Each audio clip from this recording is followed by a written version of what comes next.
Welcome to Theory of Pets. I'm a passionate pet owner with a drive to help others like me uncover the truth about the pet industry and what goes on behind the scenes.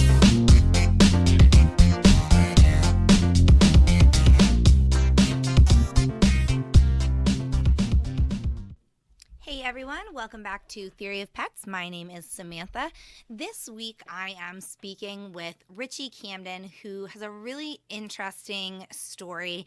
I wanted to talk to him a little bit about sled dogs because he races sled dogs, but his story is so much more than that. Richie and his wife actually take in rescue dogs, and that's what his sled teams are made of. They rescue huskies, and then they give them kind of an outlet for their energy. The husky is a very energetic breed, so a lot of times Richie and his wife were finding that huskies would be turned into shelters because they were being destructive, or they were maybe not great with children, things like that. And it's actually just because they're a working dog. They were bred to work. They're a very energetic dog. And so they're getting turned back to shelters because they're living in small homes or they're not getting enough exercise, and that pent-up energy is then being turned into different kinds of behaviors, maybe jumping on children or destroying your personal property. So he was finding these huskies being turned to shelters, and he and his wife started to rescue huskies, and he got into sled dog racing, and it's just a really cool, very unique story. So I wanted to talk to Richie and share his story with all of you. I do have to apologize for the very beginning of the interview. Richie was not getting the greatest cell phone signal, so it's a little bit choppy just for the first minute or so, but it does clear up after that, so you'll notice that in the beginning of the interview. Thank you so much again for being here and agreeing to the podcast. So can you just tell me a little bit about, Janelle filled me in a little bit, but just for our listeners, about what you're doing with sled dogs? Yeah, so we have, we have 13 Siberian Huskies, 4 together if you count we have a little Pomeranian that kind of married into the family. It kind of started with my first Siberian. His name's Koivu. We got him from a breeder, and he just sort of changed my life. He was just so motivated to be a sled dog because the people at the breeders, they had told us that his dad was a lead dog, and so every time I would take Koivu out for like a run or exercise, as soon as we would get back, he'd come right back into our living room, climb up on the back of our couch, and stare out the window like he wanted to go back outside. And his exercise and energy level was just like insane, off the charts. I think he was like kind of an abnormal husky with how much energy he had. I decided to go back to school to be a dog trainer so I could work, taking the work to school to be a dog trainer. There was a part that required us to work in shelters and with rescue groups and stuff. And so I was volunteering with a few rescue groups at the time doing assessments on the dog. It just got me to thinking, like, there's so many dogs that have, good dogs that have lost their homes for various reasons. And I kind of started researching on Pet Finder, just taking a look at Siberian Huskies who had lost their homes and stuff. And I mean, if you just go onto it, there's 20 to 50 pages of dogs on there that have lost their, are being rehomed for whatever reason. And that was just kind of like the final straw. Is like, man, it would be so cool to, not only give these dogs a great home, but also give them an outlet for the energy that they have. Because with Huskies, I mean, that's generally the reason why they get rehomed is, they're getting destructive, they're running away, not good with small kids because, they jump and they're so rambunctious. And so I kind of started telling people, like my family and friends and stuff, and, no one really took me seriously simply because it's like, okay, you're talking about having a sled dog team, but you live in Missouri and whatnot. But so I started kind of reaching out to some rescue groups to see if we could adopt. And I got rejected at first because so many of them have such restrictions about like how far away you can live when they adopt out. And finally, we were able to find a rescue group that made an exception for us. Indie Homes for Huskies was the first place we adopted from, and they made an exception to their rule. I think their rule is like you had to live 150 miles within Indianapolis, and obviously we were in St. Louis, so we're quite a bit past 150 miles, but it ended up working out really well, and we were able to we adopted from them 2 more times, later, years later and stuff, and now, we've grown to the point where a lot of rescue groups will call me, and they'll be like, hey, we have this dog, crazy high energy, super long legs, pulls on a leash like crazy, loves to run, friendly with dogs. Are you interested? Or do you, can you add another one to your pack? And unfortunately right now, there's only, you get to a point where there's only so many you can afford financially to, keep up the level of care of, heartworm prevention and just regular shots and maintenance and whatnot with the dogs. And, so unfortunately, as of right now, we're at our financial limit, but, it's just been a really fun journey, and it was weird, with each one we adopt, it's always like, okay, once we got to 4, I was like, okay, this is probably all we'll ever have. And then, after we kind of get settled in, it's like, okay, we could probably afford another one, and, so then we'll adopt another one and let it, let everything get settled in. 1, you're letting the dog get settled in and adjust to a new family and, a new routine and stuff. And 2, you're also kind of financially, budgeting and stuff, and it just kind of continued to grow, and now we're up to, we have 14 dogs in the family, and 13 Huskies and 1 Pomeranian. So, that's kind of how we got to where we're at today. Wow. No, I think it's great that you mentioned the budgeting aspect, because I think that's something that people that either first time adopting an animal, or even if they've adopted before and they're just getting a second or a third, they don't really stop to think about how important that is, that it's not just the adoption fee and the food and the collar and the leash, but you have to think about heartworm prevention, flea and tick prevention, all the yearly shots that come up, and all of that stuff, emergency vet care. So I think that's really important to touch on that. Budget does play a huge part of that. Yeah, exactly. And that's one thing we've always, tried to be aware of, and we always also want to leave some wiggle room in case like you said, an emergency did happen. You want to kind of have a little cushion of, as a worst case scenario, in case you have a huge vet bill that you have to pay off or whatnot. And so that's always, our top priority is always just making sure that you're providing a happy and healthy home for the dogs, and so it's unfortunately money plays a big part in it, and keeping up their health and their care and stuff, and but yeah, so it's always kind of how we've ran things to make sure that each dog can get the proper amount of care and stay up to date on shots and flea and tick and heartworm and all that. And it's not fun when the vet bills come. No, I'm sure, but it's worth it. It's definitely worth it. Of course, yeah. No, we have 3 dogs, which is not anywhere close to 14, but definitely it does add up, and it's always heartbreaking on both sides of it when dogs have to be returned to shelters or rescues because it didn't work out financially. It's hard for the dog, it's hard for the people. It's just not a good situation. So that's great. And Janelle mentioned too that all of your dogs live in the home with you. They're all pets first and work dogs second, I guess. They definitely, they all do live in our home, and it does. It sounds. I know it sounds crazy. It's like, oh my God, 14 dogs living in a house, and not only 14 dogs, but 14 high energy dogs.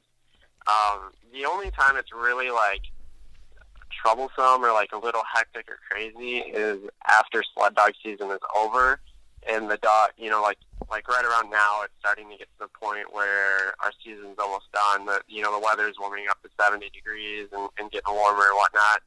And once the season ends, the dogs are all in, they're in peak condition. They're ready, they're conditioned to run 40 miles. They can do 40 miles, and so they've got all this energy, and it's too hot to take them for a run, and all they have for their release is doggy daycare. And even with a full day of doggy daycare, it's still not the same as like running 40 miles Right. and like, you know, working and stuff. And so like when they come home, then during that 1 month, we call it like the withdrawal period, where they're just like, they kind of revert back to like the naughtiness of like they're getting destructive, they're digging in the yard and chewing on their crates and chewing on a drywall and chewing on a door trim, Oh, like all the no. bad things.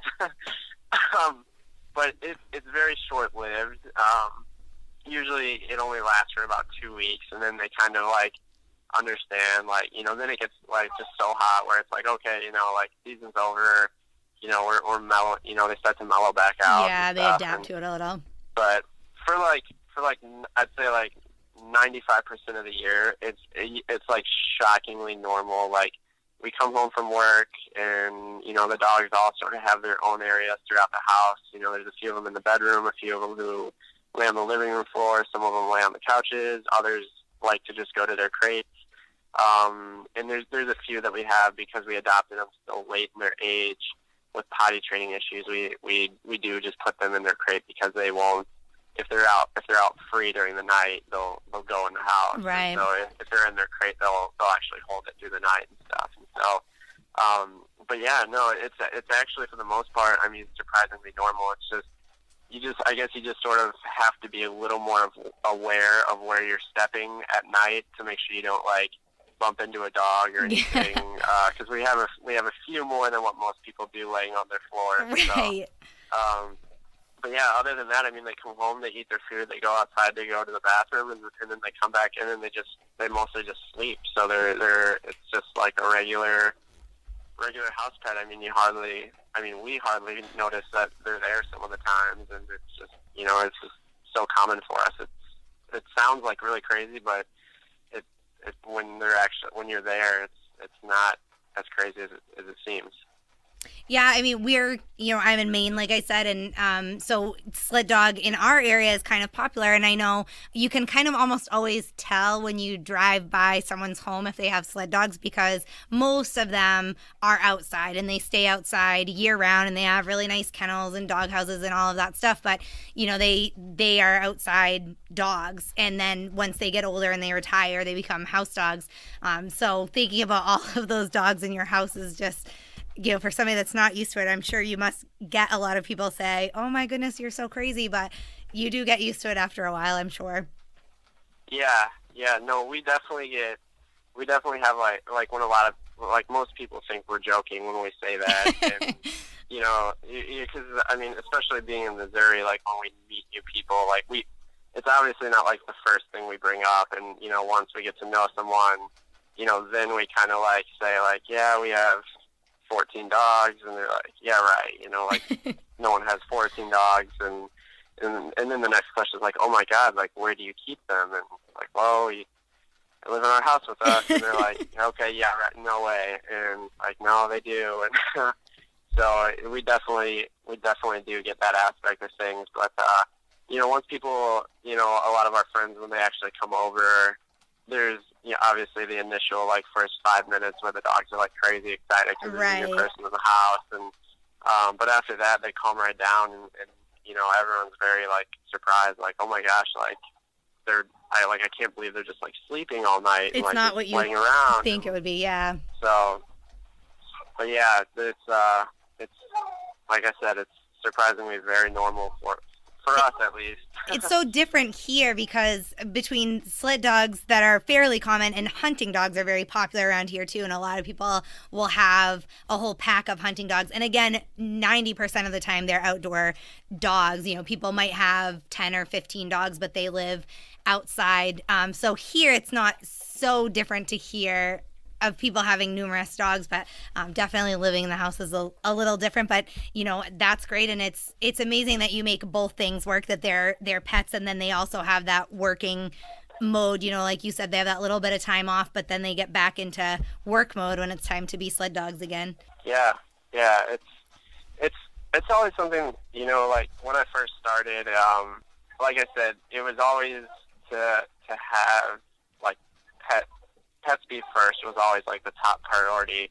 And so the biggest thing was like for the athlete part of things, it's more so just like your common exercise that you take for a regular dog. Like, you know, when we take them out running with us, it's not for like, I'm trying to think of the right words. It's difficult to explain, but like, you know, since they're huskies, they just develop more of a conditioning. And so like the racing part has never really been like super serious or like our main like priority. It's always been like giving them a well-balanced life where they're happy and they can have like a regular house life. Because before, like for 90% of our dogs we've adopted, like they're not easy dogs if they're not getting exercise. Like they can be very stubborn. 2, they can be very destructive.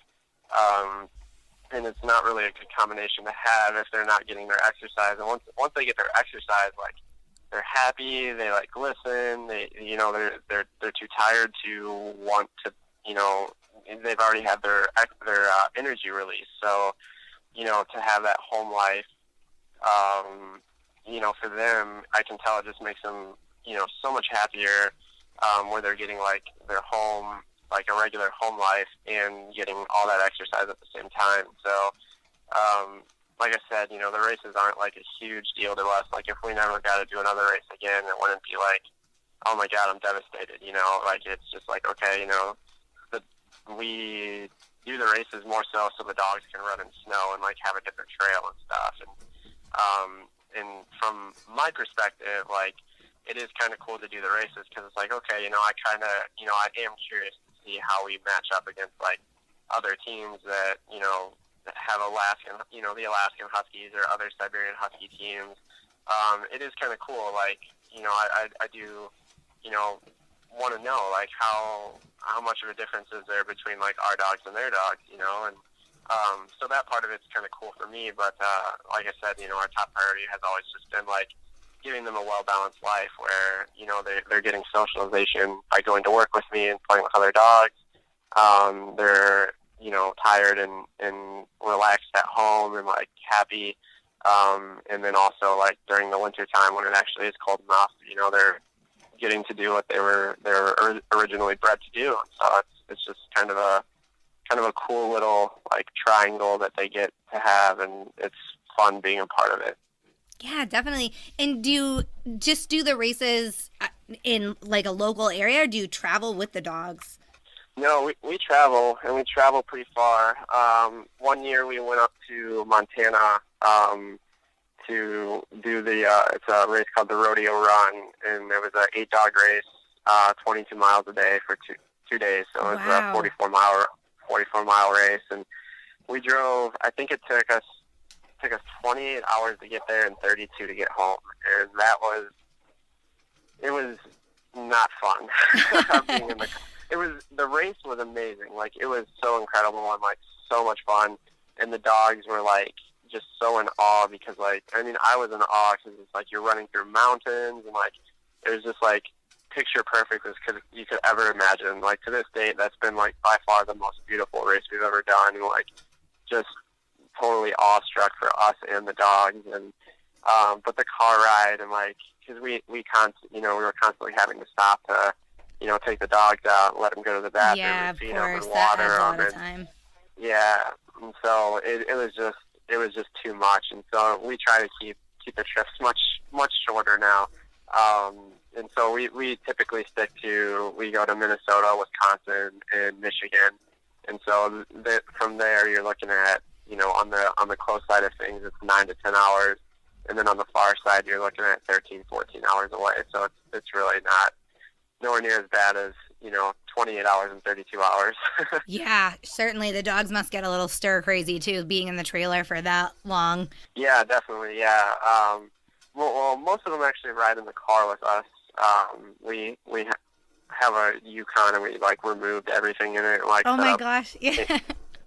Cages and stuff, and but there are a few. You know, now that we have so many, there are a few that we do have them in the trailer and stuff. But we try to. enjoy keeping them all as close to me as possible and stuff. So most of them are actually in the car. That's cool. No, it's neat. And then in the summertime, do you condition when you're in Missouri? I know, like you said, sometimes it's too hot to do it, but do you do it with carts on wheels to keep them conditioned through the off season? Yeah, once it gets like over 70 degrees, or usually actually around 65, because we have so much humidity here. Yeah, that's when our season is over, and we really don't run from that point. Like usually once it's like May, June, July, and August, like those 4 months, like we're lucky if we're able to get out once. And it's like on a super, we're getting up at like 3 a.m, because yeah. at 4 a.m. it's supposed to be like 55. Yeah, and wow. so maybe we can get one good run in there, but yeah, but no, we actually train pretty much all year round on carts, because we just have no snow here. There's like not right snow. now, I mean, we don't have a drop of, or an inch of snow or anything. And I think all the snow we've gotten this entire winter has been scarce, even for us. I think we maybe got like a half-inch dusting earlier this year, or maybe an inch. But that's all we've had, like just one day of snow, and it was, I mean, not even enough to take the sled out. So pretty much all our training is on a cart or a four-wheeler, depending on where we're training at. Yeah, we actually, up here sometimes in the summertime, you'll see people on bicycles that, the dogs will be pulling them, or they almost look like scooters. I'm not sure exactly what they're called. They have like bigger tires to go on like bike trails and kind of off-road trails, and but you stand on it, and every once in a while up here in the summertime, that's what you'll see, people going down the side of the road, because I live in a rural community, or if you're on like a hiking trail or a biking trail, you'll pass people running dogs with those. Wow. Yeah, that's awesome. That's exactly what we do here, and except it's all winter long, and right. when we pass people, it's a little more out of the ordinary. So we get a lot of strange looks. We get some cool compliments, people asking us to stop to take pictures and things like that. And, do you know anybody else in your area that does sled dogs? Yeah. There's quite a few people who do it. There's like a club here that does it too. Oh, cool. The Gateway Sled Dog Club, and they're like a group of I don't know exactly how many members are in it, but it's pretty big, and like each person has like 1 to 4 dogs or so, and they get together and meet and stuff, and then I actually have a good friend who lives probably about 2 or 3 hours away. And he has a kennel of his own, Lucky Fox Kennels, and they try to they do a lot of canicross running, where they train like to go up north for just like 1 to 2 dogs, but then they also have a sled dog. All of them run as a sled dog team as well too. But his top priority is trying to train for like the world championships for canicross and distance running with his dogs and stuff. And but yeah, no, it's actually a lot more popular than you would think, being in a more southern state, a warmer climate area and stuff. And yeah, we're definitely not the only ones to do it. Awesome. That's really great. It's cool to hear from somebody who's in a different climate than here, because it is more of a popular thing here. And you wouldn't really expect it where you are, but it's really cool. It's nice to know that there are people everywhere that enjoy working with sled dogs. Yeah, and of course, definitely. the rescuing aspect of it. I think that's something that, as dog lovers, we kind of all advocate for, is rescuing. And I think, like you said, Huskies are one of those breeds that they're known for being high strung, and when they get turned into a shelter or surrendered to a rescue, somebody might say they're destructive or they're not good with kids or whatever the case may be. And it's not necessarily that the dog is destructive or the dog doesn't like children, but just that they have so much energy, and then they get labeled as such, and then other people don't want to adopt either. So it's cool that you take a breed with so much energy and kind of funnel that into sled dogging and give them, a way to burn all of that. Yeah, definitely. that's one of the biggest things as working as a dog trainer here at I work at a local animal hospital, and I do a lot of evaluations on dogs, and a lot of times they come in and they have this label on them, like, not good with dogs, they're not good with kids, they're destructive or something, and we evaluate them, and then if they're good, if they pass the evaluation behavior assessment that we do, they get a doggy daycare, and then, once they're in daycare, like, you almost immediately see all those issues like disappear, because they've just got so much energy. And, it's not just exclusive to Huskies. So many other breeds that pretty much any breed you can end up with high energy dog. And it doesn't necessarily mean they're a bad dog. They just need a little more exercise than what your normal dog would need. Yeah, it gives people something to think about, if they're thinking about rescuing a dog, just because they're labeled a certain way in a shelter or something like that. It's not always the case once you get them out of that element and give them what they need. Yeah, exactly. So how have things changed for you guys from when you started doing all of this until now? Obviously, your team has grown and you're getting more notice from different companies and things like that. Yeah, things have changed quite a bit for us. Like, in the beginning, it was just me and my wife, Leah. We were doing all the training and everything ourselves. Like, it kind of consumed, like, all our free time. Like, it was just me and her doing everything. And then eventually, after about our second year of doing it, we were able to start finding people, like, who would volunteer to help us out. And, like, we ended up meeting, we've met, like, so many incredible people who have helped out with the team, and, like, just been able to help us out in, like, numerous ways.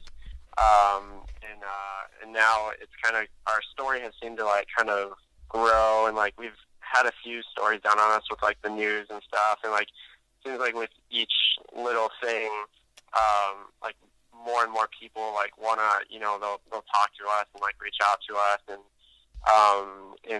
now, like as I mentioned before with rescues, like, they'll call us and say, like, hey, like, we've got this dog here, like, could you take a look at him, or, like, do you have space in your, to add another dog? So that part's changed. And then the other part too is like, sponsors are kind of starting, or have been, helping us. This year has been incredible for us. Diamond Pet Foods is sponsoring us. We put out a post on Facebook, like in July, with all our dogs sitting on our most recent order of dog food, and kind of reached out to them. And I honestly didn't know what to expect back from that. And they ended up responding to us, and it was kind of crazy. And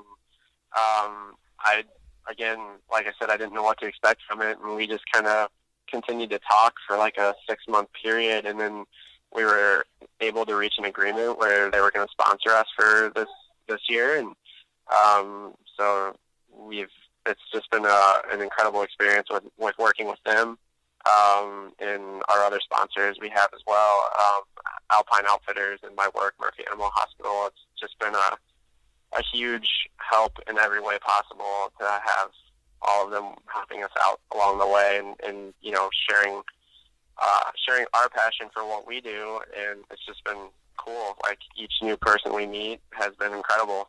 Absolutely, making some great connections, especially, of course, Diamond Pet Food is a very popular pet food supplier. We've actually we have a couple of articles on our website, Top Dog Tips, that talk about different kinds of Diamond Pet Food.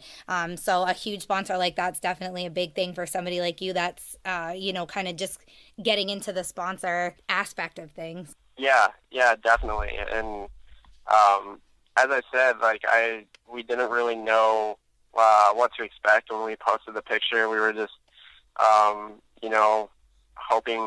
hoping for a response, and we really had our sights low that, like, it wasn't going to be a disappointment if they didn't respond, and then they did. And, like, I think I said this before with, like, on a, I'm sorry,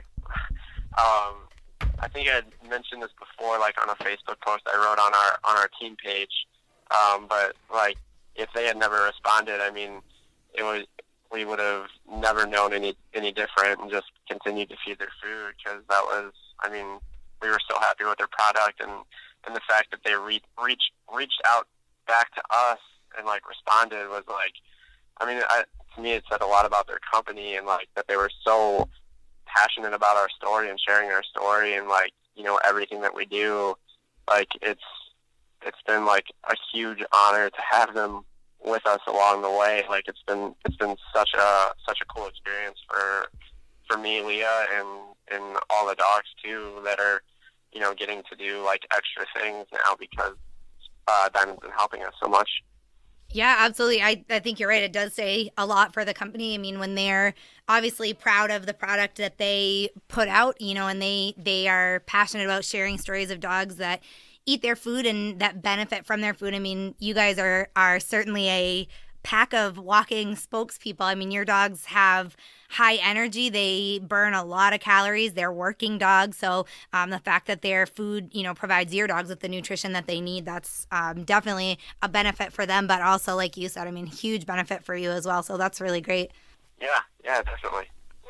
So again, I just need to thank Richie so much for being part of the podcast. What a great story, and certainly inspiring. And I hope it inspires some of you to maybe think outside the box when you're thinking about adopting a dog from a shelter or a rescue. They maybe have some quirks while they're in a shelter atmosphere, but remember that things like barking, things like destructive behavior, things like jumping up and issues like that can sometimes be, they don't even need training or any kind of discipline to get rid of those behaviors, but all the dog needs is some exercise, and it may be a different environment. A shelter is a very overwhelming place for a dog, different smells, different animals, so they're not going to act the way that they would act when they're in a home environment. So certainly if you're thinking about shelters and rescue organizations for adoptions,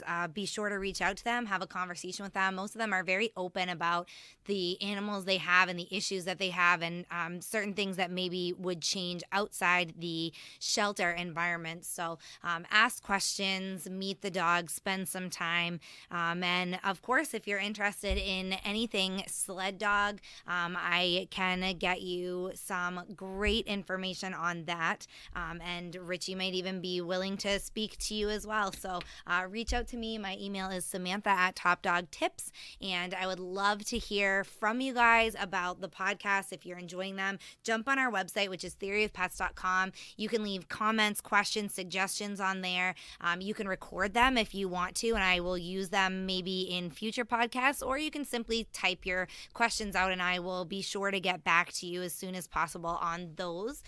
Also, if you could just jump on iTunes, leave us a quick review. That always helps boost my ability to be able to reach out to people. When they see that you guys are loving our podcast, they're more apt to want to come on and speak with us. So if you could just jump on iTunes and give us a quick review, that would be great. Thanks so much for listening, guys. I will see you back next time.